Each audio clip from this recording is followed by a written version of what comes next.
Yes, we are. Okay. Hi, everyone. Welcome to our next Zoomcast. We had lots of Zoomcasts this week and next week. And today we're here with Stewart Randall from Folio Albums to talk about album sales and how you can get started. And just so you know, this is not a QVC. We are not going to make you buy Folio Albums, although we both think you should. But we have been using Folio Albums for years and years. Well, I have. I don't know, Alice, but you. Not as long as you. Yeah. Yeah. Relatively recently. Yeah. And we know that Stewart is always very happy to answer questions and talk about what works, what doesn't, what's popular, what's not. And we thought it would be a good educational video for everyone, especially now because we cannot shoot. Also, we will be keeping an eye on the chat, so please ask questions as we go along, and we'll try and answer them. And Alice is on it. No pressure. So we thought we'd just get started by talking about why do you even want to sell albums? Why is product sales is a good idea? Okay, is that over to me, is it? I don't know. Well, I'll kick off just by giving people just a little bit of background. I won't take long. A little bit of background on myself. Yes, I'm the owner here at Folio Albums, but I used to be a photographer. Now I focused on wedding photography. I did do portrait photography, and that typically came about from my wedding clients then coming back to me because of the experience they had, and they enjoyed my approach, whatever it may be. They were comfortable with coming back to me basically for their family photos. So I used to certainly do a little bit of that. And I used to sell product across all of those, across weddings and kind of portrait photography. Now, I guess I was about to say I was brought up with selling product. That makes it sound like when I was a child, but it's not the case. I mean, my photography business, from day one, I was kind of selling product. And it could have been because the concept of digital only hadn't really kind of come about. I was at a very early transition between film to digital. So I was using one very early D20, I think it was, the Canon D20 kind of cameras. But also, social media wasn't as huge and as important as it is now. So most of my work came about, of course, from the website. Blogging was huge, but then also from wedding fairs. And then the biggest one, of course, was referrals, word of mouth. And I would actively ask people for referrals. And what I found was when my couples had products, they would, of course, be very proud of them and want to show it to other people. And that was my sales tool, just there, in people's hands, doing the selling for me. So that's why I guess I've always been an advocate of product. Now, kind of linking that into what we've seen here recently at Folio. Pandemic, of course, and it's not kind of where this has been awful for our industry. What it did do last year, though, is it really emphasized how important product can be to a business, but also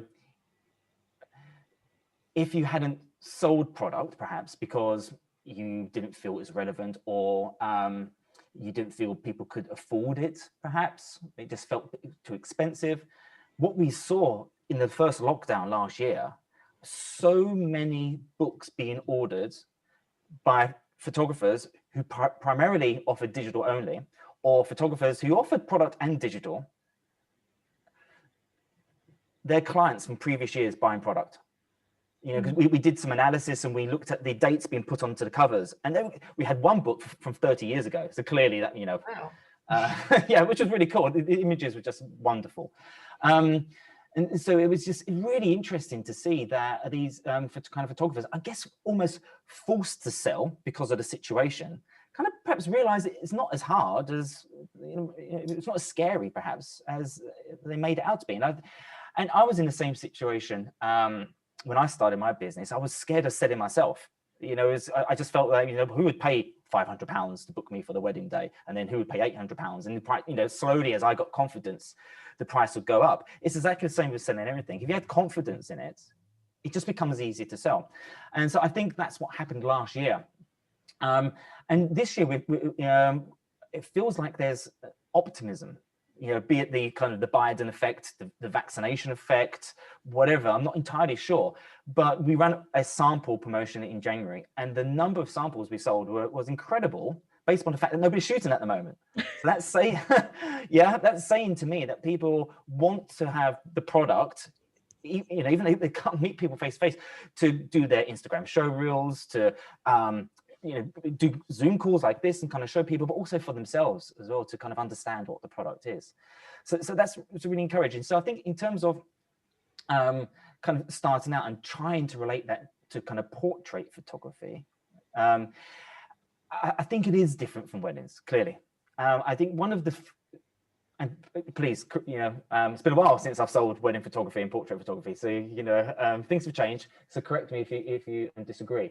But I think the thing about a portrait shoot is people have made a very active, conscious decision to go out there and hire a photographer, and they're all, I think, already made up their mind that they have to buy some product because they want something from this shoot.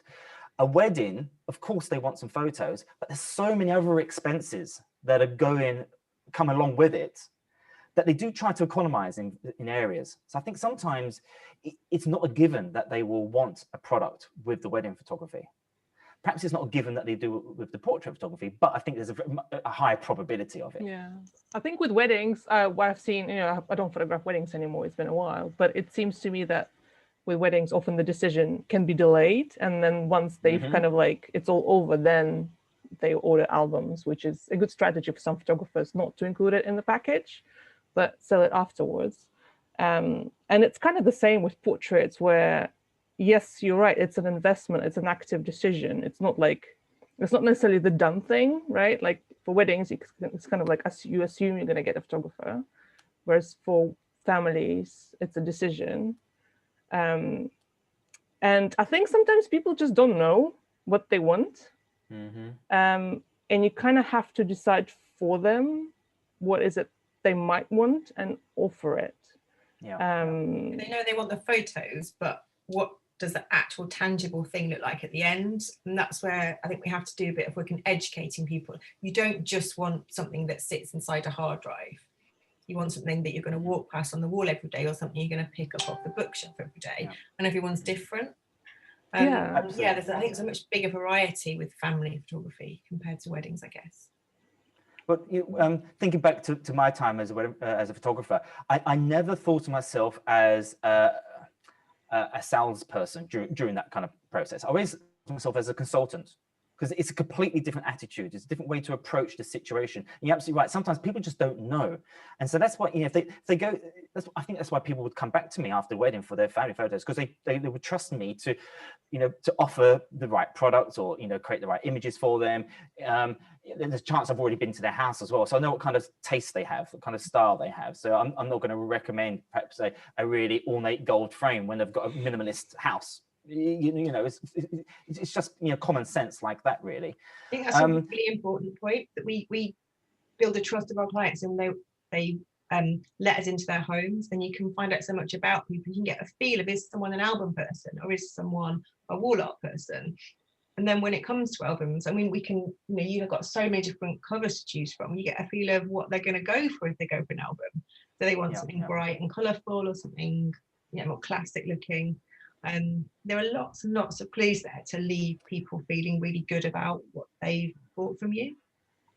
I think people respond very well to being offered, you know, very sincere and considered guidance, with the knowledge that they have the final decision in anything. So I would always say to people, don't worry, you know, you've got so much to think about, leave it with me. I know your images, I know your style. Let me make a recommendation of the things, if I were you, I would be interested in purchasing, and it's entirely up to you. You can decide, and if you want to tweak anything, you can tweak anything. And that's that role of a consultant, not of a salesperson. Yeah, totally. And that's a good way of looking at it, isn't it? Like, because so many photographers we speak to, they don't want to sell, they don't want to appear as this sort of salesperson, the stereotypical kind of pushing. I had one doorstep me this morning trying to offer me some pavement or something. I'm like, just go away. You don't want to hear from you. Yeah, nobody wants to be sold to them. No, like that, no. And it's like, this is pandemic. I'm not going to make pavement outside my home. But if you're a consultant, and quite often I even will tell my clients, like, you don't want 10 frames. Why would you want 10 frames for one shoot? Like, just let's do a couple from this one, and then next year I'll do a couple, and they will build it up. And I think sometimes telling them you don't want that, there's no need to spend that much money on this one thing from this one shoot, builds that trust as well. And then they're much more likely to go, well, you need a 40-page album or whatever. Well, I think those the books, the albums, kind of fit into that that I'll say sweet spot. I don't know if it's a sweet spot, but with portrait photography, there is this opportunity to create some wonderful hero images.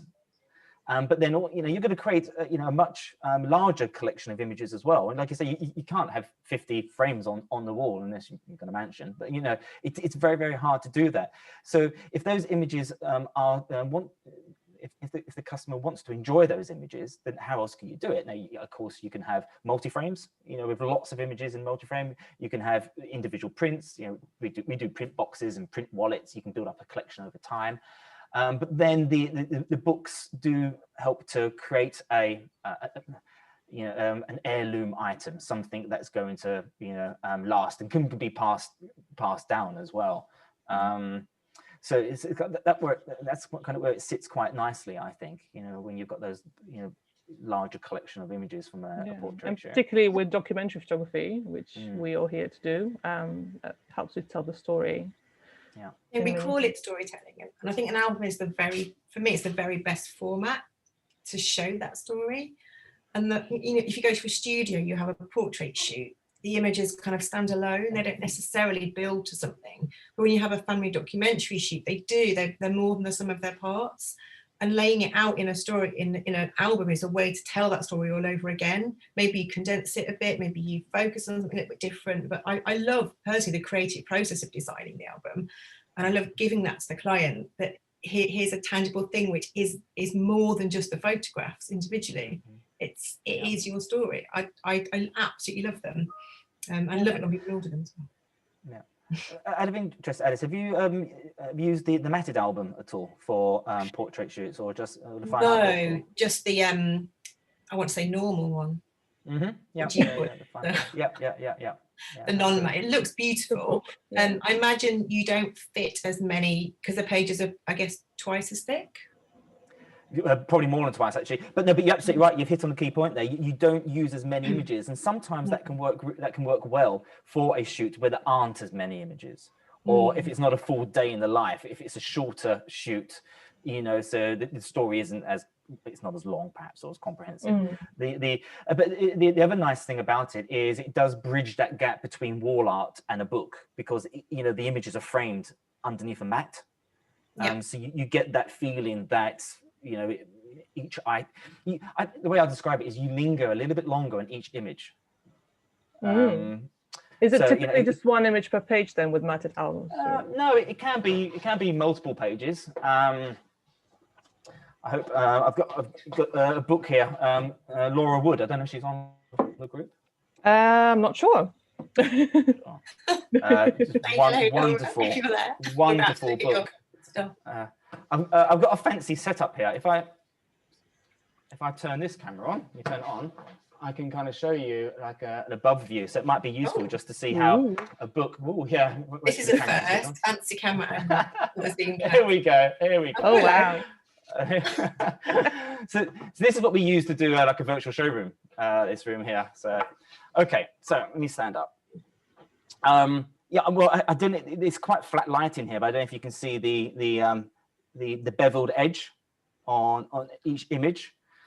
But as you said, Alice, far fewer images. There's just one per page there, but here we have 4, and just a single page. And like I say, it just slows down the process of viewing the story or the images. And it does create a very thick, substantial product. It's got a lot of weight to it. So how many pages is that one? Well, this one's just 10 spreads, I think. 10, okay. So it looks probably, I get my, if I compare that to the, It's this 11, is a 15 of a non-mattered. Yeah, absolutely. It's even thicker than that. Yeah. I've not got a fancy camera. So hold it up. So yeah, it's this is the 8x8, which I think also for portrait works very well. It's used quite a lot for boudoir as well. I wouldn't know about that. I think it like I said, the matted album fits nicely, but it's that transition from the concept of wall art, framed individual images, wall art or multi-frames, into a book. If somebody wanted to use that as as part of the consultation process, kind of talking about what if somebody's kind of why would have a book, well there's some detail there. But so one of the challenging things when you're starting to sell albums or thinking about selling albums is the overwhelm from the vast amount of things that are on offer.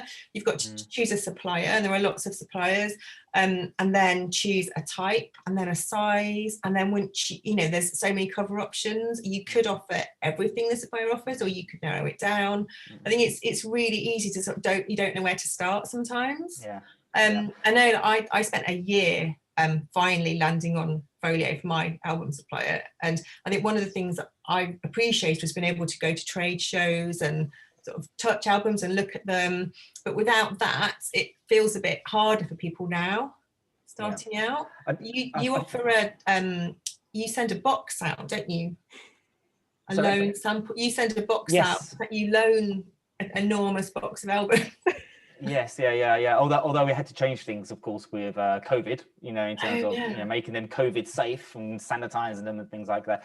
But we do have kind of loan albums, and like I said, we have this kind of virtual studio where we have multiple cameras, so as you can see, I can kind of show things.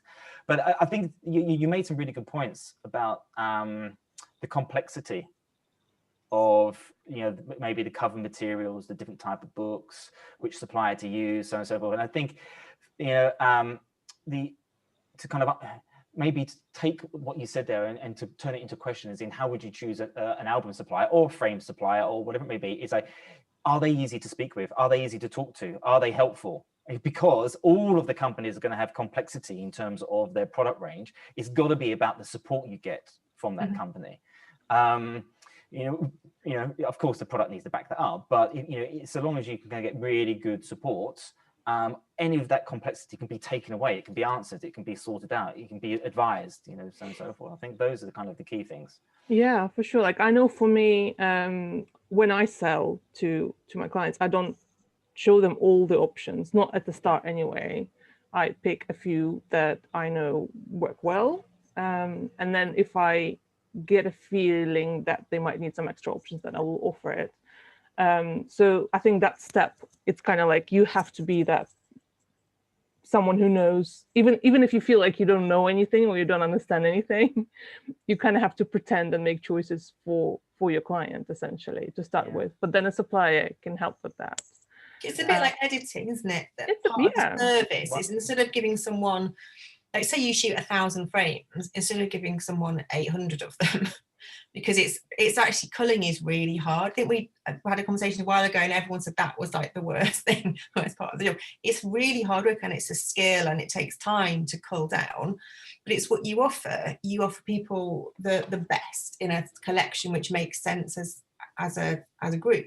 So if you find a supplier and then you choose which products fit your brand and fit the photos that you offer, that's all part of that service as well. Now, do you know what? The overwhelm. Yeah, it makes perfect sense to me. It's interesting because when I used to edit a wedding, I would always edit in, not edit out. So I would be choosing the ones that I would want. And Anthony, like you were saying about keeping things simple, for those kind of watching who are I feel like they're not very good at selling, or they don't like doing it, or what have you. Keep it simple. You don't feel like you have to offer everything. If you just offer, 1, 2 types of products or colors, if the client really wants an orange, they're going to ask you, can you get orange? And you say, well, sure, I can get orange. But you don't have to show them orange for them to ask, can I have orange? It's just, you show what you would like, because then it's very easy to be confident in that, and to be able to kind of, explain it and to sell it. Yeah, and it also makes it easier for people to buy from you, because if you have, I've seen those actual price lists that some people have, hopefully like not as much now, but it literally will list every single size of a print, then every single size of an album. You can have 10 pages, you can have 50 pages, however many pages you want. You can have this finish, you can have that finish. Like this, like an overwhelmed mind doesn't buy. So you have to narrow it down. And so, as you said, like I think I started with just one size of an album, and that's it. That's the only size you can get, and there's no other options. And they don't know that there are other options available, right? They have no idea. But this is the signature album, and that's what I sell. Over time, I've added more complexity, which actually now I'm trying to rein back in, because I'm going against my own advice. Research also that shows that, so you said it's harder to make a decision, but when they do make that decision, if people have made a decision based on fewer options, there's greater confidence afterwards, because you need to feel that confidence when you bought something. I'm glad I bought that. I feel I made the right decision. And if you've had to choose from like 20, they did an experiment on jam or something. It's like, which jam do you want to hear? I've read the book on this. Yeah. Yep. And I can't remember which book it is now, but it sticks in my head. I can tell you. Well, tell me. I'm interested. It's called Predictably Irrational by Dan Ariely, and I talk about it all of the time. Yeah. Where one store. I'll let you describe the jam thing then, because. Well, absolutely, they had a market, and they had the same jam company at either end of the market, one with all 50 variations of jam, and I think one with just maybe half a dozen, 6 or so of the flavors, and one that had fewer made more money than the one that had all of them, just because people were overwhelmed, an overwhelmed mind. And it's a fantastic book. It's really, really interesting. It talks about the psychology of not selling, but of decision making, and keeping things simple. You're absolutely right, Alice. One of my big things is I want to sell albums, but I want my clients to be happy. I want, after we've stopped emailing and I've stopped seeing their faces on my screen every day, I want them to feel happy about the service they had.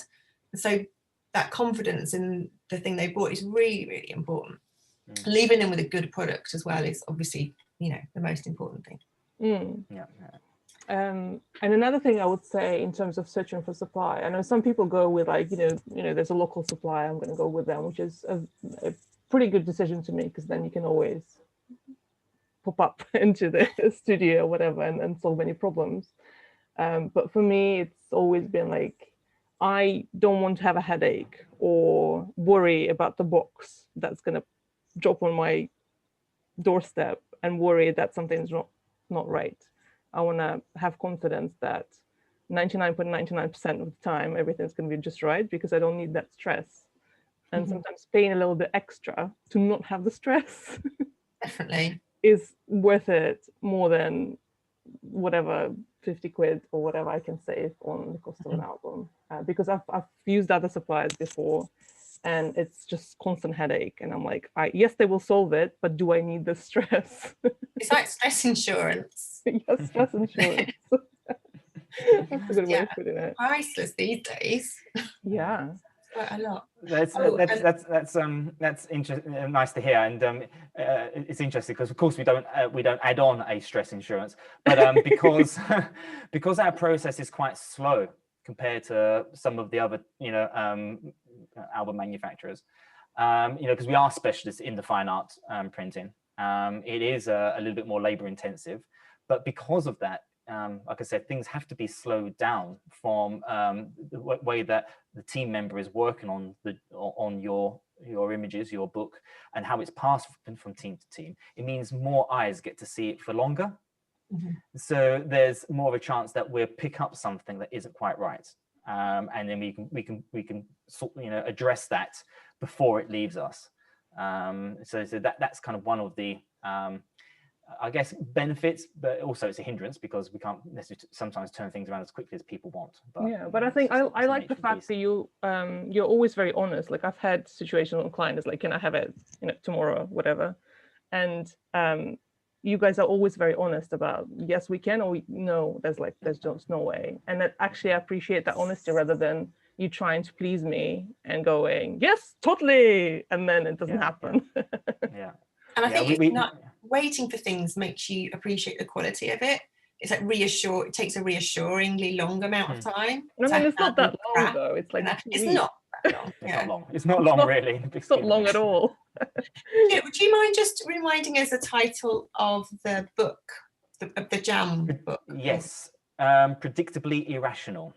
Predictably Irrational. Diana, if you want to jot that down. Diana was just asking. Yeah, absolutely. Yeah, and the author is Dan Ariely, Ariery. Why? I just threw loads of letters there. Yeah, it's not a surname I'm familiar with. Yeah, he's a psychologist. It's really, really good. Some great stuff in there that I used for creating my price list when I was a photographer. Is it the same author that maybe talks about having just 3 options, or is it from somewhere else? Because there's yeah. Well, ideally 2 options is the best. Even, yeah, because people, if you give 3 options, people will eliminate 1 to get to 2. Because it's impossible, because you can't choose between 3. You can choose left or right, A or B, one or the other. You can't choose this, that, or that one. You have to eliminate 1 to go down to 2. Once you get to 2, then it's very easy to get to 1, clearly. so that's the kind of theory. And if you have more than 3, then it's very, very difficult to get down to 1. And that's the point you were making earlier, Antonina, and keeping things kind of simple.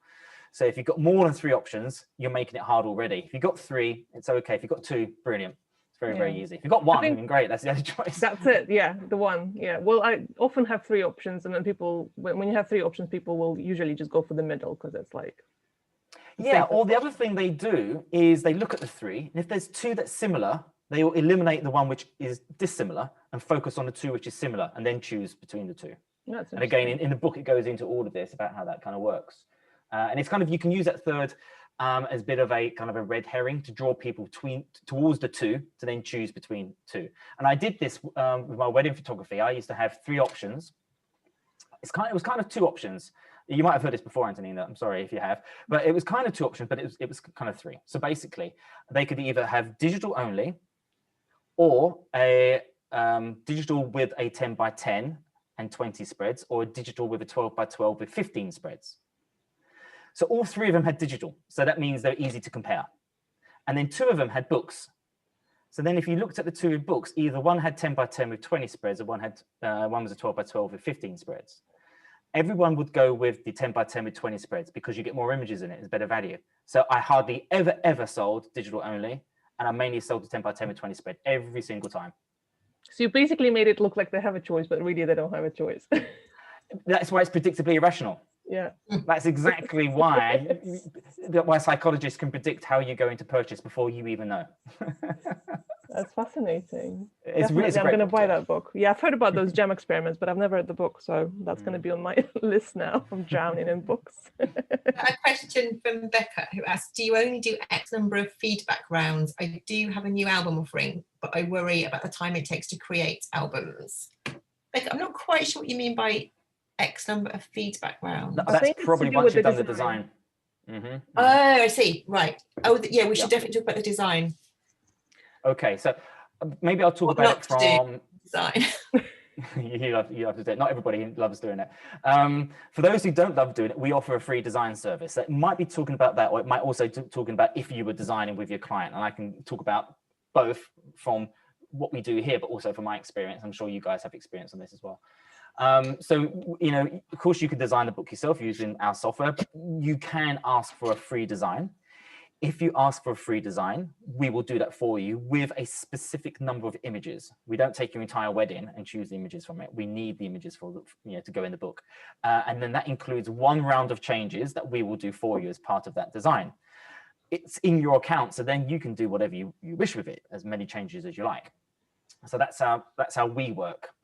When I was a photographer, I used to try to highly optimize the design process. And this would work for portrait photography just as much as it would for wedding photography. And one of the biggest challenges was trying to get couples to choose the images to go in the book. It's just overwhelming. It's like having, so many jams, because they love all of the images, of course. So I would ask them to choose. I would ask them to choose if it was a wedding, it might be 20. If it was a portrait shoot, maybe 5 of their must-have images they would take to a desert island. It's like editing in. Yeah, so these were the ones that we must have. And then I would, as the consultant, reassure them that I will do the first design of the book for them, using those as the backbone. And then I would choose the other images to, create that book, to create that story. But then, of course, they had the opportunity to change whatever they would like. And so I used to include, I think, 2 rounds of changes when I did my wedding photography, probably just only a single round of changes for my portrait photography. I'm trying to remember back, it's a while ago now. And then any changes after that would be charged at a fee, a nominal fee, £50 or something like this, just to make it a barrier to kind of make multiple changes time and time again, because people can be indecisive. So that's how I used to do it, and it used to work really well. They would choose those 5 or 20 images very, very quickly. I could do the design very quickly, and the process would move on. Otherwise, it could just, as a business, it sounds awful to think of it as a transaction, because it isn't. It's a client relationship and experience. But if it goes on and on and on, it's costing you money. And ultimately, the day, we're creatives, but it is a business. So you need to balance the two very carefully. It's also getting boring. It's getting boring for the client and for you. And suddenly you're having these transactional, really boring emails. Maybe someone's getting chased up. And that sort of fuzzy feeling you have with your client goes. Yeah. I don't actually, I say unlimited changes as a confidence booster, but I don't let them have any choice unless they want to. I steer them to having no choice until the point where I think it looks pretty good. And then I find they don't really want a lot of changes. Or if they do, it's kind of easy to make them, and they say, okay, I want to change this. They say it in one go. Yeah. I think rather than, so the thing I've learned is you don't ask people to design it from scratch or pick their favourites, because then you'll wait and wait and wait and wait. And then it all gets boring and definitely. I made a mistake early on, and I told that story before, that when I was photographing weddings, I started asking people to choose the images that want to go in the album, and then it backfired big time when a couple spent years, literally years, not being able to choose the images. So since then, I've started just designing the album, and it's part of my service. Like, you don't have to worry about it. I'll design the album for you. And it's then exactly how to say it as well, isn't it? That I'm giving this to you as a service. And I spend like a good chunk of time trying to make sure that all images work together. I do have several images on the spread, often like between 4 and 6. Some people I know just do 1 per spread, which makes it then even easier. 1 per page, sorry, not per spread. So I design it and I send the design to them. And if they have any changes or feedback, 90% of people don't. 90% of people go, it's fine, let's go to print. Some might have like a favorite image that they want bigger or something else, but it's a very small percentage of people. I think my contract says 2 rounds of changes included, and then I charge as well. But like, it just depends. I don't necessarily enforce it every time. If I see we can just get it done, just 1 more round, then it'll be fine. It's more for people who are kind of trying to take advantage then and go back and forth, then I'll be able to enforce that. But yeah, I think to answer Becca's question is like, put it in the contract, how many changes are allowed if you want to have that barrier, Stewart said. And then just design it for them. Don't give them choices. The less choice, the better. And so we could talk about how to sell and when to design. So I don't wait for them to say, yes, I'm ordering this size and this many pages and here's the money before I design it. I get, every client's different, and I get a feel of who I think might like them, planting seeds really early on as well, getting that feedback from people whether they're interested in it. And quite often I'll design a few pages just to say this is a feel of it, and they'll go, oh wow, you know, then you'll have that wow moment with someone. Or if I think they are really interested, or they've specifically said they are, I'll design the whole thing first. And sometimes I've spent time with no return in doing that, but I've got pretty quick at doing that now, and I enjoy doing it. But sometimes I get a sale that I may not have got otherwise. Yeah, so that can be one way. Out of interest, from your experience, do you have your portrait clients come to you at the beginning of the process saying, I'm definitely going to want this, this, and this? No. Sometimes, okay. Yeah, I have had that in the past. Yeah. Okay. And so we can talk about like when we show. It's so hard because now everything's weird. So we can talk about what we normally do, IPS, when you show things. So I would normally do IPS and show people then, but I'll take them to shoots for now and show them at the end, at the beginning. But if someone at the booking stage has said, I'm definitely going to want an album, I'm absolutely taking albums with me to the shoot, and I'll sort of put my camera away and go, I've got some in the car, would you like to have a look? And then I'll get a feel of what colours they like, what size they like, and then I'll go away and put a design together that fits what they want. So I've got a better chance of meeting their needs. Yeah, I was interested because for me, it kind of links back to that consultant attitude that I kind of talked about earlier. If a client, a couple were kind of engaging early on and they were confident or they knew what they wanted, or at the same time, those who don't know, I think as a consultant, you could still say to them, great, this is what you're interested in. What I do is at the end of the shoot, I'm going to take your images and I'll put together some like a proof of concept, some mock-ups, the frames, books, but other things that I think you might be interested in. And I think nobody's going to say, "Oh no, don't do that." Exactly. All you're doing, you're kind of giving them exposure to how their images could be used. Yeah. And if you have, and this way it comes into the not so sexy part of the business, isn't it? Processes and kind of procedures and things like this. If you're pretty organized and you've done some designs before, like you're saying, Alice, you can put a design together really quickly. It's templated. In order to be able to quickly show someone, you can do something very, very quickly. I mean, 2 pages doesn't take. Yeah, you can do 2 pages in 5 minutes. Yeah, simple. Can we just have a little think about, and so Becca's asking, how many images can you fit in 10 spreads? So there's so many different ways to do it, and you can do 1 image a page, like we said, which is 2 on 1 spread. But you have a kind of rule of thumb, don't you, to work out if someone's going to have a 25 spread. What's your maths? Okay, so from experience, we have found if we're designing for somebody else, and hence we don't really know the shoot as well as you would, and also to balance with a nice amount of white space and it not being too cluttered, we work on an average of 4 per spread. So 10 spread would be 40 images. Now, of course, if you're designing yourself, your style, you might think, on average, I like 5. And that, if you work on that basis, then it's very easy for you for each opportunity, each client to know how many images you'll be working with, because you'll get very practiced at it and very kind of familiar with it. You might prefer fewer, so then you drop down to 3, 3.5, something like this, but 4 works well. Yeah, it's definitely easiest to kind of stick with maybe a few different page layouts and just don't mess with it. So there's one layout where there's 4 per spread, one layout there's the picture per page, and maybe one when it's a hero image when it goes across the spread, and that's it. And don't mess with it unless you really, really have to, and then it makes it really so much quicker to design albums. I think clients do ask, how many images can you fit in? They ask me all the time, and I say, well, it really depends. So my standard album, when I sell an album, it comes with 10 spreads, and then they can, once they see the design,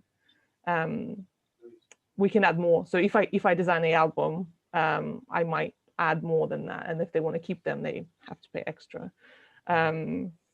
But to the question the client asked, I always say, like, I'll just design it how it makes sense, however the story of your day or our photo shoot makes sense in an album. There's no answer to that question, basically. And they're usually happy with that, with me not giving them a number of pictures I'm going to fit in.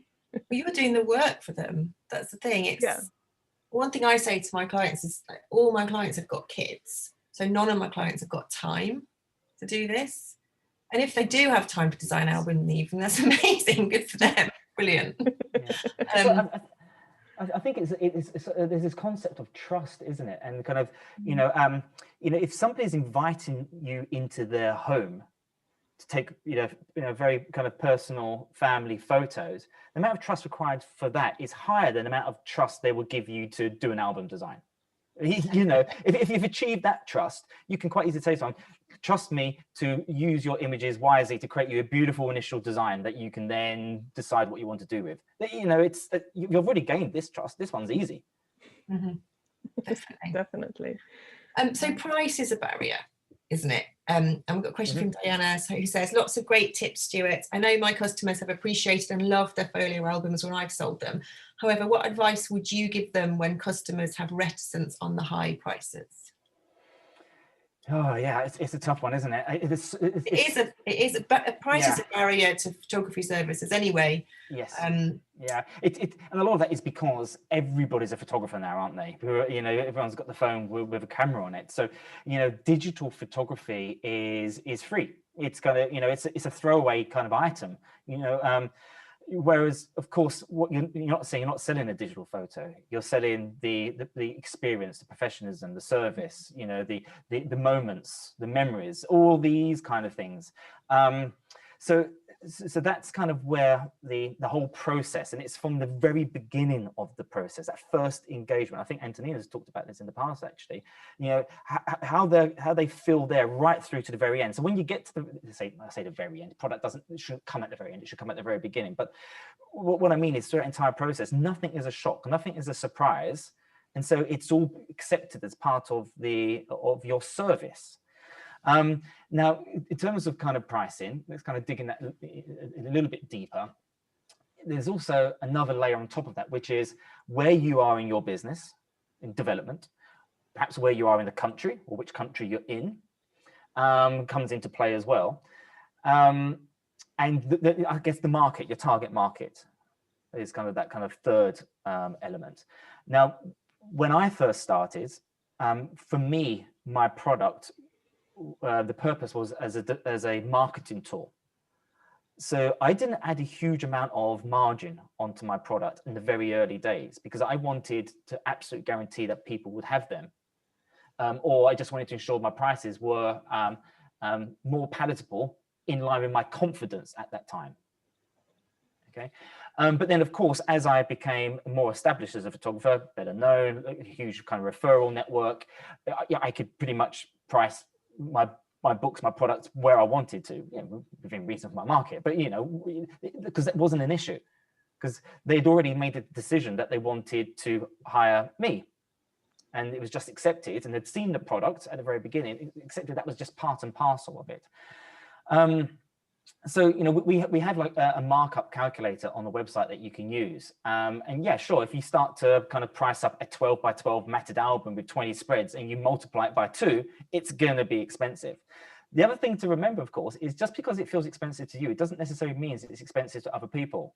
It's just I'm sure everyone's gone through different stages in their life. I'm just thinking back when I was a student, wanting to buy go do my weekly shop. Everything was expensive, but pasta clearly wasn't, tomato sauce wasn't, and pot noodles. It's just, but now it's different. When you go to a weekly shop, you have different budgets, and I think it's kind of understanding that your clients aren't necessarily at the same stage as you kind of life or we talked about this with Beck the other day, Antonina, that your ideal client is you, but rich, or not rich, but not quite that. No, I didn't. Not quite that, but yeah, a posher version of ourselves. Yeah, with a bit more disposable income. But not even necessarily that. Yes, disposable, like they have to have disposable income to invest in photography in the first place, because if you don't have spare cash, you're not going to hire a photographer, even a cheap photographer. But I think part of the resistance, prices comes from us as people, as business people, and we kind of like implant our own resistance onto our clients. sort of assuming that they feel the same as we do. But we mustn't forget that, first of all, we know what it costs. Clients don't know what it costs. We have a huge overview of all the different products available at all the different price points. And it also comes really easy to us to do this kind of thing, whereas it's very different for a client. And also, I think with the pandemic, particularly, I always talk about that. It's been horrible for so many people this past year. But for many people, sort of middle class, high middle class, who retained their jobs, who worked from home, who didn't go on holiday, who didn't eat out, they have extra cash to spend on albums or prints or frames or anything. Unlike us, where we don't have extra cash to spend on anything because we haven't been really working much over the past year. We've both made albums for people in lockdown, haven't we? They're old photos. Yeah. I made a wedding album, like going way back from the client's own photos. And is it the one from 30 years ago that Stewart mentioned? No, it's not that one. No, but it was like 10 years old, and it was really challenging because they hadn't hired a photographer. You got to be careful about copyright, obviously.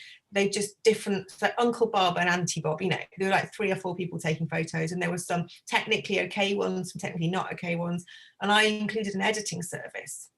So I charged a one-off editing fee. I gave them the edited digitals, which was great for them. And then we put the edited digitals in an album, and I'd given them a family album, and they had it to kind of match, and they were so happy, and it was lovely to do that. And I'd never have had the time to do that. It was a bit and price wasn't an issue for them, I guess. Well, they'd already bought a family one, so they already had got through that barrier of appreciating the value of it. I think for me as well, when I was kind of pushing my business forward, and I'm sure a lot of people do this, of course, you know, about kind of faking it until you make it. And for me, I always have to remind myself that people with money spend money with people with money, if that makes sense. Let's say that again. Kind of. People with money spend money with people who have money. So even if you don't have the money that your client said, you can act as if you have the money, and you can, you know, work with them as if you have the money. And then people are not scared to spend that money. No, you know, like you were saying earlier, Alice, I think people don't make things too quickly because it feels cheap. People want to, you know, there's some reassurance that things can take a little bit longer. You know, if somebody is spending money to get very high quality portrait photography, you know, they're happy to buy a high quality product, because you can't have really high quality product photography and very low quality product. It jars. It doesn't match. Well, that's where I was at before I moved to Folio. I felt my photography was much better than my products, and I had to shift a lot of things, and I'm really happy with where it's at now. I've actually heard a phrase, reassuringly expensive. Yes. Well, isn't that a Stella? I don't know. Yeah, I think my branding. Yeah, that's like. But what I will say, go on. Sorry. I was going to say, so going back to Diane's question about how you get clients through that barrier, emphasising that service is such a big thing. And we all know that you could go out to a restaurant and spend, I can't even remember what it cost to go out to a restaurant. It was like 100 years ago. Well, 100 quid easily. You can spend 50, 100 quid on a meal out, or you could go to Tesco Express, you go to Aldi, Netto. Is there still Netto these days? But you can buy the stuff really cheap, even when you factor in electricity. You know, everybody understands the value of something that a professional has provided for you as part of a service is more than the value of the ingredients of it. I love that. Yeah, spelling that out sometimes. So when I talk to clients about the fact that they've got kids and they've got no time, and how, like, if in our house we ever have to wait till we've got 5 minutes in an evening to make a decision or have a conversation on something, it'll be like 2 weeks till we get around to that. You know, you're never going to like choose your photos, design the thing, get it done, get it ordered. They can place the order with me. A few weeks later, I ring their doorbell, hand it to them. And they've got it done. Yeah, what you've said there is just thing. Yeah, absolutely. I love that, Alice. It's so true. People, you know, even during lockdown, when people are at home, people are just so busy. It's so busy, and you know, you're hiring this a photographer, a consultant, to just do it all for you and produce something wonderful, capture those kind of memories. And there's been a huge amount of research, hasn't there? People value experience over consumerism, and so I think that's kind of really important as well. And so I don't think you necessarily need any fancy words or fancy sayings to sell stuff. I think it is the way it's kind of just integrated in your business. Your branding, the product matches the quality of your work, the way you introduce it to your client, they see it throughout the entire process. It's just part and parcel. It isn't an add-on, unless you want it to be, of course. You can kind of plant those seeds really early on as well. Like I always say that, if you start selling stuff after the photo shoot, that's too late. You kind of have to plant those seeds at the very beginning. Like I have conversations with people on the phone, and then like Alice said, I show albums during the shoot, like after the shoot. I kind of talk about how wonderful their photos from the shoot will look in an album throughout. And some people don't buy albums, that's fine. They might actually buy them later as well, especially now. So I would tell to everyone who's you guys are running this wonderful offer for 8x8 albums. That's a wonderful time to reach out to clients from last couple of years who haven't bought any printed products and offer this, because we've all been at home. We've sometimes hated our families, but also appreciated them much more. And absolutely. And if I may, just going back to the point you made about being reassuringly expensive, that's one of the things that we really we have a challenge with, and that is people, because we are very high quality, people instantly assume we're very expensive. Whereas if you dig into the detail, you realize that in terms of kind of pricing, we're actually pretty good, pretty competitive. The 8x8s that you refer to, we've designed this kind of promotion specifically to help support photographers who can't shoot, and there may be an opportunity to work with clients from previous years, Alice, as you were kind of explaining, but of course, and then being able to offer them high quality product that you just cannot get on the high street. You cannot get from those photo labs that anyone can access. They are handmade, they are high quality leather or fabrics or whatever it may be, and then for a killer price. So it's important to us to it really helps us, because perhaps photographers who haven't been able to use our products before because they were nervous about the price, or because they just haven't used our products before, there's a great opportunity for them to do that. But at the same time, for established photographers, our current customers, but also new, the opportunity to perhaps push that, create a bit of extra revenue during this this time, really. So hopefully it works for everybody at multiple levels. Like I got my first photo album for me with the last time this offer was on, and I was saying in a post the other week that it was one of the things that made me get some editing done, because I am not on top of my editing, my personal work at all. And the offer came through and I was like, oh, that sounds great, I'd love to do that. So what am I going to put in it? Something from like 5 years ago. And then in the end, I just bought it, and I knew I had, because you have this thing, you order, then you have 2 weeks to load your files. And it's like, right, I've got 2 weeks, do a bit of editing. And I got, it's this one. And I just did a photo on a day, a photo per page, right? And I did it, just like really simple. I didn't have to do a lot of editing, design work really. But this is 6 months of lockdown in the home for me. And just this, I just love this so much. And so there's that golden rule of sell what you love, which already applied. But this has just taken it up a level. So I can talk to my clients about the products I sell as someone who has one myself, and what it means to me to have such an amazing book with my photos of my family in. And it's really made a difference to how I feel about the things I offer. I didn't expect it to, actually. So now I've got to order another one, which is like brilliant, but I've got to do some more editing. I'll be really glad when I've done it, but I'm in that kind of spot where I know I've got a bit of work to do. Well, I'm kind of hoping we don't have to run this promotion again because they're very much linked to lockdowns. Yeah. You should do it every year, because what I know, I don't want a lockdown every year. Oh God, no. You should, yeah, but I love that it's, because to be honest, I mean, I'm like drowning in homeschooling and just trying to like get through each day at a time. I'm all right with not doing client albums for a bit personally. I'll wait until I'm shooting again. I want something for me as a kind of pick me up. You know, it's nice. Sort of treat yourself. I think you're right. I think it could be a good thing to do each year for photographers. Definitely. You know, just invest in yourself. Yeah. I like that. Yeah. Let's see as I've got things in reach, I've got the sample box, which is brilliant. Sounds box, yeah. Yeah, I don't know if you've got one on your fancy camera instead of me just holding it up on my computer, but I love this. Oh yeah, well, you're doing a good job there. I hold it up. Good job. I'll let you do it. The one thing I do with this, while you're getting yours ready, is this is the box where you've got all the covers in. If I'm showing this to people after I've taken the photographs, I'll think about what colours and covers I think they'll like, and I'll put those on top. Yeah. Just to connect a bit more, because I want them to fall in love with it. It's not even about money, it's about wanting them to think, oh, I'm never going to go with another photographer. You know, recommending and referrals and feeling happy.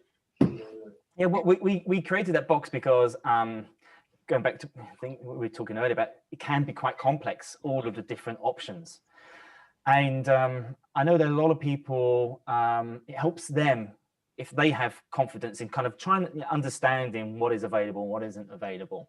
Others are happy to say, listen, you know, what would you like? Let me kind of put a proposal together. Let me consult with the album manufacturer and come up with something that's just right for you and personalized for you. You know, which is a really lovely sales pitch or consultation pitch in its own right. But this was put together, you know, to help people who to make it a bit more tactile and kind of show what it's going to look like. You know, I love that you can, like, everyone. I get a bit nervous when the kids start picking them up. You know, if they've just been picking their nose, and they're like, oh, that is blush. You know, like a pale leather. I'm like, oh. It's very similar to when I did wedding fairs and being next to the cake stand. You know, it's just like people have the cake and then they come and touch my product. And touch the product. I find that when I show the samples to clients, you know, after they shoot, the kids will obviously reach for the tactile for the album, but the parents will go, don't touch. So Alice, that was very QVC then. I thought we weren't doing any QVC. I'm sorry. I think if this doesn't work, if photography doesn't last, I could never do on QVC. Probably not. Don't answer that. But that like just shows that, you know, I sold my first Folio album ages ago, and I didn't even have a sample. I just had a paper, you know, those paper samples that you send. Oh, really? Cool. And I didn't have anything, but I was so in love that I sold an album to a client without from them just touching the paper. It's like, look at that! How nice is that? Well, that's fascinating, because I remember again having couples come to see me about the wedding photography, and I had the slideshow and everything prepared. We never even played the slideshow. We just talked about their day and you know what they had planned and how I could help them, and they're like, great, you booked. And we didn't even look at a photo. It was incredible. And I think that comes back to just connecting with people, doesn't it, and being passionate about what you do and what you're offering, the service you're giving. Definitely. It sounds so simple, doesn't it, when you talk about it? In practice, it's kind of a lot harder. You have to get started. I think getting started is the hardest part of it, and once you sell a couple, then it becomes so much easier. And also, like, just knowing that you'll probably either make mistakes or you won't like get everything right. Not in terms of like getting the album right, but you will learn from each experience of selling. And having, like, I remember, like, now I use smart albums to design my albums, which makes things really easy. But at the beginning, I used InDesign, which was a nightmare. But I would make mistakes with the design where I would leave the thin line of like gray frame or whatever on the on the spread, and I would have, you know, Folio team phone me. Amber would phone me like, you know, you have this thing. Let me fix it for you, or can you re-upload the spread? So that reminds me of a thread in another group ages ago where somebody ordered an album from Blurb, and they'd accidentally, someone's wheelie bin has been wheeled really noisily past the office window. Real life stuff. Yeah. So they'd uploaded the files to Blurb, but they hadn't all gone, and this book arrived with nothing, empty pages. And you think, how does that get through QA? No quality. Well, there is no QA there. It's a machine printing. It's all automated. That's how they can charge the price. It's fully automated. Yeah. I've had that with a specific photography supplier where I've accidentally, it was not an album, it was like cards or flyers or something, like it's like promotional cards, where I forgot to switch off the guidelines from InDesign or Illustrator, and they printed it with them, like 100 of those that I had to go in the bin.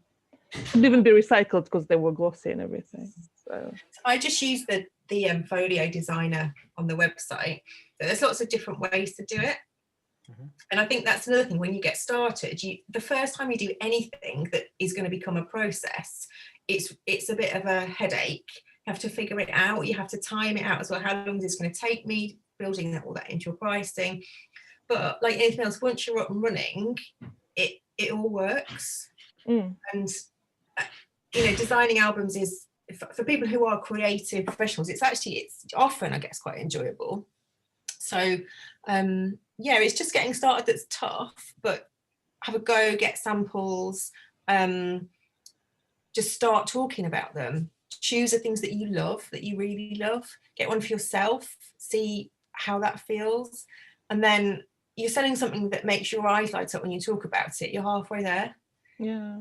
And also, I think what we didn't talk about in the beginning is that it's a nice, right now it's a nice way to sell to get some income, but generally speaking, it's also a really good way, particularly for family photographers, where we don't charge a huge chunk up front as wedding photographers do. It's a nice way to maximize every shoot in terms of your income, so you don't have to shoot as much, and then you can give attention to each client and really get to know them, and then work with them year after year, and then they can refer you to your friends because they like you, not because you're the cheapest one. So it's definitely something that we encourage everyone to do. There was another question, Alice, isn't there? So once coming through, how much do we mark up by in order to feel like the effort that you put in creating it is worthwhile? So I'm so boring about timing how long things take. In fact, I time, this is my desk timer. So cool. Love it. It's for children. It's got big brightly coloured buttons. I'm firmly in timing how long things take and factoring that time in. Like I just said, it takes you a long time the first time, but if you're going to get an album supplier like Folio to design it for you, that's really going to reduce the time cost. The golden rule with any product is 2 times by 3. And then I guess you just tweak that golden rule to fit your business and your brand. I'm reviewing my pricing at the moment. I think my album prices aren't as high as they should be at the moment. And Stuart, I did exactly what you said. I wanted to go in with a low margin to get the product out there, to get my client base used to it, because I wanted people to have it. So in a way, I was taking a bit of a cut there. I think also you've got to take into account, if you're potentially buying a relatively high priced product as trade, if there's a mistake and you need to buy a replacement, that's why we times by 3 as well, that you never know if you're going to have to buy another one. If it's something that's on you that you have to replace, or it gets lost or damaged or whatever when the insurance doesn't cover. So it's really important to not to just kind of like add 100 quid on top or whatever. You have to factor it all in. So mine is also by 3 or 3.5, it depends. So kind of like it's the equation, and then you tweak it so the number looks nice and it kind of fits in with the other products that you have. But I also did that. Sort of my album prices have increased, not by a huge amount, but they were cheaper at the beginning, just to make sure that everyone got them, or as many people as possible. And then kind of going up and up and up, because now that people who do have them, they kind of have to order another one on every shoot as well to build their collection. I need to factor in if you're going to have like so these are the boxes, the standard boxes. I actually don't have one with, but I give all my clients one with my logo on. So you just factor in all the little things like that and postage. There was an interesting conversation about, because we were talking about Brexit. Oh yeah. We don't have enough time to talk about that. No. Oh no. Oh, what a shame. But the cost of posting things to Europe at the moment is higher, complicated. So bear that in mind as well. What's I going to say? I was saying something else on price. I can't remember. Oh yeah. So I price mine. So a smaller album with more pages is the same price as a larger album with fewer pages. So the number of photos is kind of the same. So I can say to my clients, don't worry about the price comparison between the two, go for the one that you like, and you have fewer pages if it's a larger one. So I'm just going to disappear a second. So this is, I think do you sell 10 by 10 as your standard one, Antonina? Yeah, so my standard was a 10 by 10. I find it it's a nice size. I think 12 by 12 is a bit much for family photos. That said, I have it as an option in my highest collection, which is specifically put together, so it's a bit ridiculous, but some people do buy it. And then I also have an 8 by 8 and a 6 by 6. So 8 by 8 I bill as the grandparent copies, so they can have a copy and send them to the grandparents. And the 6 by 6 is like a children's keepsake. So I do an 8 as standard. Yeah. And then this is the, I hold it, see. It's, I love them. Oh. I just, see, it's so easy to sell when you love something. You just want to show them. That's what I said about your eyes lighting up. Oh, this is the thing I love about Folio as well. Every page comes with one of these bits of paper in between them. I take them out, staple them, give my kid a little book to make. I'm glad you do that, because yeah, that's what we hope people do. Yeah, I have huge stacks of them. Yeah, and we doodle on them as well. Yeah. And it's really interesting. It's really interesting because you have quite bold colours. You know, and that's not typical. That's not typical, you know, for the samples that we see and the orders we see coming through. I think it just goes to show that, you know, like I say, if you've got confidence with your setting, you love what you have, you show people a mustard, and I think you had the clover, the green there. You know, somebody might say, "Oh, can you do grey?" Yeah, sure, I can. You know, I can get you grey. Can we talk about spice, because that was a moment when spice disappeared. Oh yeah, the supplier removed spice. No, the green one you had. You know, you've got those strong colours, which is unusual. My brand colours are primary colours. Like I said, you know, I have like the mind of a primary school aged person. And one thing I did is, I'm actually going to take this off the wall. I don't want to. I put this together for my brochure, which is, you can tell I've not been to design school, but I just rearranged them in kind of like a colourful order. And then I realised I hadn't actually taken off the ones that I'd taken out of my, let's do it again, taken out of my sample box, because I don't want to show people 10 different shades of brown. I want to show them the reds, the blues, the greens, the yellows, and then a couple of browns, because that fits in more with my business. Exactly. Whereas I am more like, I have plum, and I have what's the blue one, and like grey one, so much more muted. Yeah. I think it just goes to show that it's not necessarily the colour that you know is selling or people are buying. It's the passion. It's the but fact also that they can buy it. You know, the people who come to Alice, they, you know, your photography is quite colourful, so they like that. Mine is kind of a bit more understated, more muted sometimes. So that kind of like, it just goes with the brand. We actually have a question about colour, which I guess is for Stewart to answer, about colour profiles. Which colour profile do you all use in your computer? And that printed, you can have that same color. So like, I am so bad because I don't calibrate my screen. I just know what brightness my screen needs to be so that when it's printed, it's the same darkness or color, but otherwise it reproduces which is fine. Yeah, I mean, does that mean that if the you guys- RGB files? sRGB, I think. Yes. I think if you guys are up for it, at some point in the future, I'd be more than happy to do a whole dedicated session on color, because it's one of the biggest challenges that photographers have, I think, just period, in kind of really understanding it, or caring about it, actually, because it'd be great if you didn't have to care about it. It should just work. But there's so much opportunity for it to not work and for it to break. So very simply for now, if you work in sRGB, okay, which is the standard profile for the web, then it should be absolutely fine, so long as your computer, your screen, isn't crazy calibrated. If it's an out-of-the-box iMac, for example, and you do not have your screen brightness at 100%, you've brought it down to maybe about 50%, then it's going to be pretty close. Talking about ICC profiles, I think the question may have been about soft proofing, where you can take an ICC profile we use for our printer, and then you can simulate that on your screen. Two things. Firstly, I would never advise doing that, because the simulation really isn't that good. It really isn't that useful. And secondly, we don't give them out because they're secret. And that's one of the reasons why our books, we can maintain the quality of our books, because those ICC profiles we've created for our printers have been heavily tweaked over the past 10 years to create the best image, but to be, let's say, robust in a book.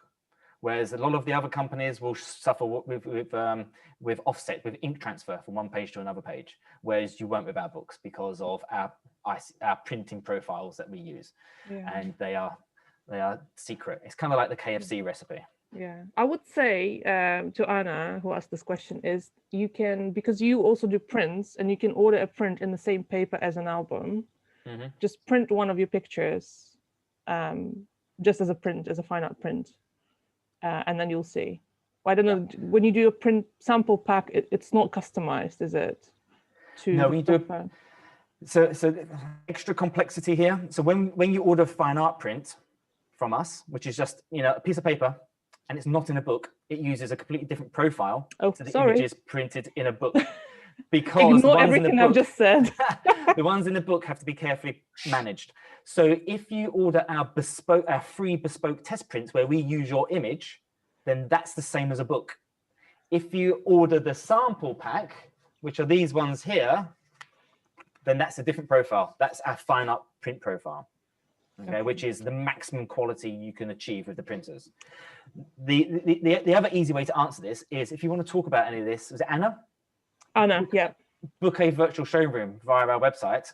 So one of these sessions, and we can talk about it all day long if you like. I love talking about it. And yeah, I can give advice on how to set your computer up, color management from camera capture right through to print. I can talk about the challenges of CMYK printing to RGB print images, the whole thing. It'd be wonderful. Brilliant. Yes, I was just going to say, just get in touch with Folio, and they will tell you what to do to make sure it's the best.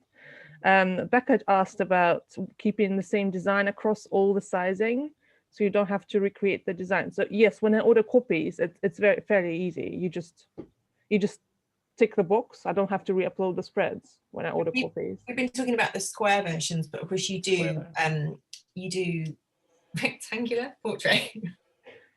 I've never tried those, but so I guess that's different.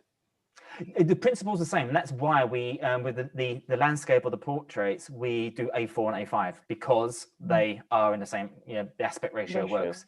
If you had a 14:10, which we do offer, in the matted album, we don't in the fine art book, then the aspect ratio all gets very complicated when you try to make it smaller, depending on what the smaller sizes are. Square, no problem at all. You design once, and we can print it any size smaller than that.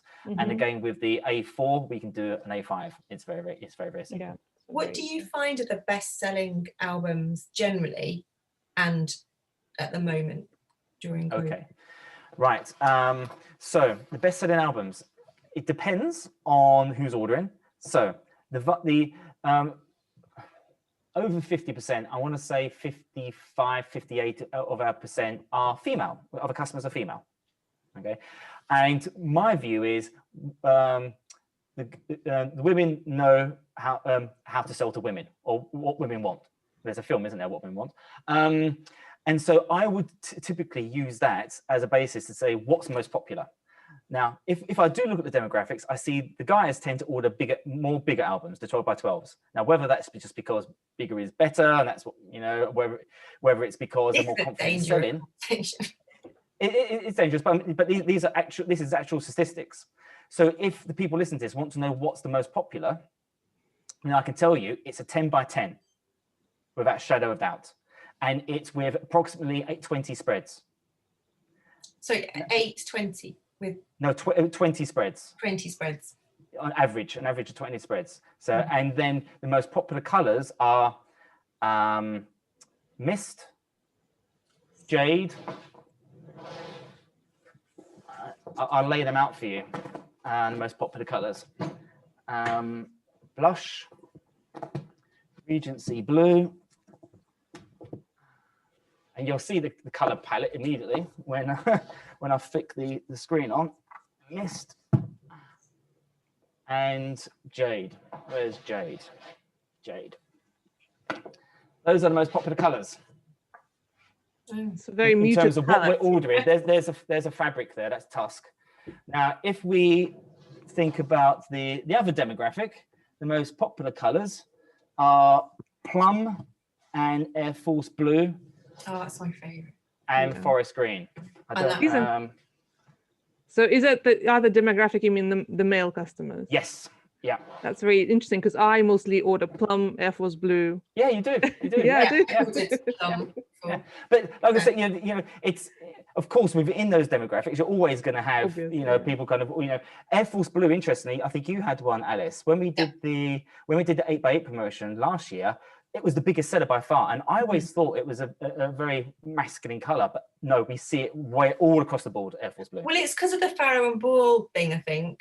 Yeah, everyone's got stiffy blue. Yeah, I think a lot of my clients go for Air Force blue because it feels like a safe color, I guess. It's not like it's not sort of Regency blue, which is kind of pale, kind of a bit more babyish, I think. This is the Regency blue. Yeah. And you know, I do have an Air Force, but I only have it in a portfolio. There's the Air Force. Yeah, so it's a bit more, I don't know, classic, maybe. Yeah.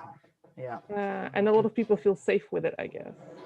I think also if you're going to spend hundreds of pounds on a leather album and you've got kids, so if you've just got married and everything in your house is pristine and you've got silver frames with beautiful fancy pictures in, by the time clients come to us, their house is sticky and their children are sticky, and I don't know, so I'm sure it's not just, you know, me. No, it's not just you.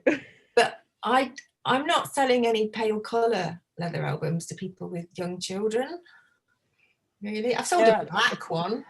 An interesting. So you know, I've been asked about this before, and I've thought about it, and I don't know the kind of real answer to it. And that is, you know, the fine art books. It's a matte paper.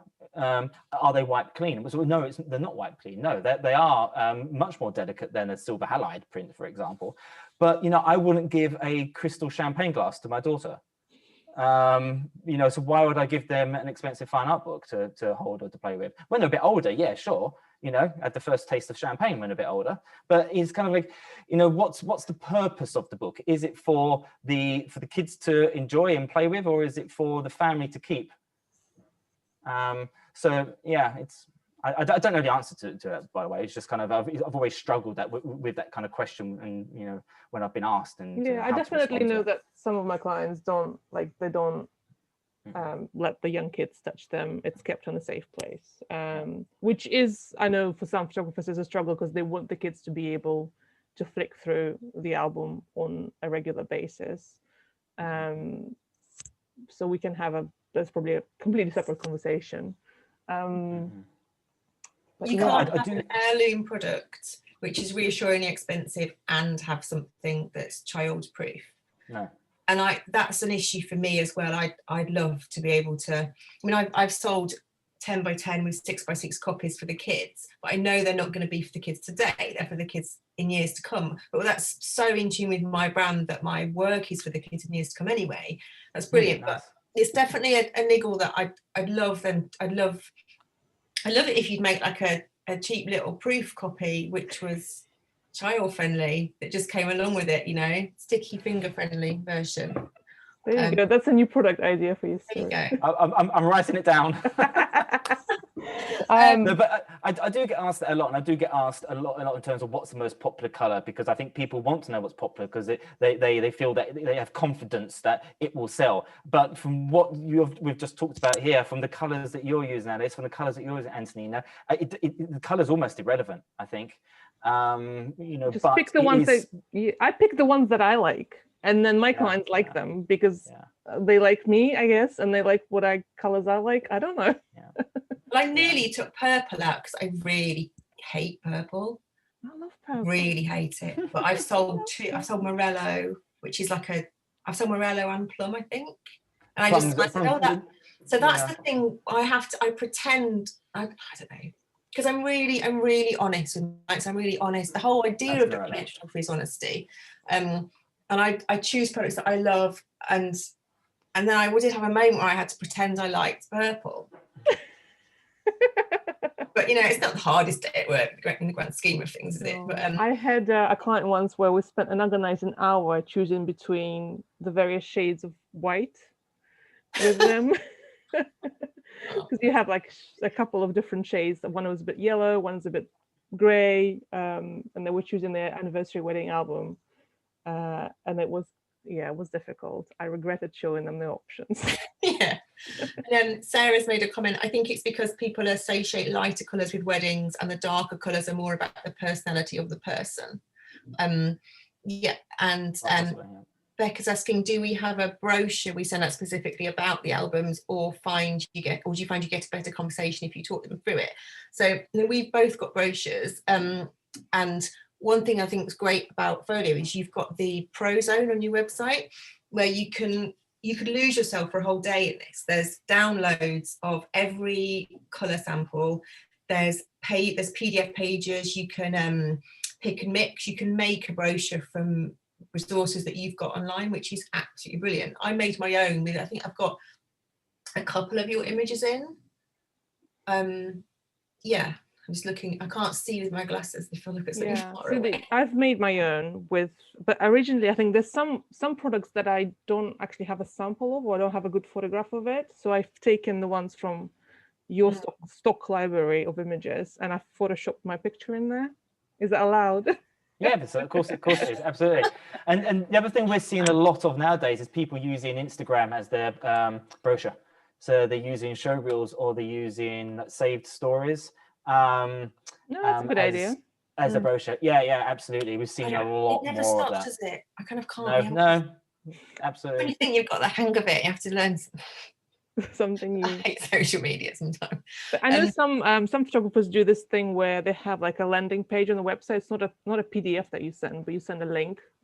And I'm kind of have that now, but not quite as advanced as some people. And there will be like a camera like you have, Stewart, from above, where they've recorded them flicking through an album and showing all the different options with their hands, and that's the video on the page, so the clients don't have to be in the same room with them, and that's handy right now, or if you have clients who don't live near you. So that's definitely video, I think, is the next best thing to showing it in person. Just going back to what Becca said, so yes, we can have brochures, but I don't think you're going to sell albums just because you've got a nice brochure. The brochure's part of planting the seed. So I send my brochure to people as soon as they inquire, and I talk about the albums in there already. But I think it comes from delivering that service, like you talked about, the consultation aspect of the job.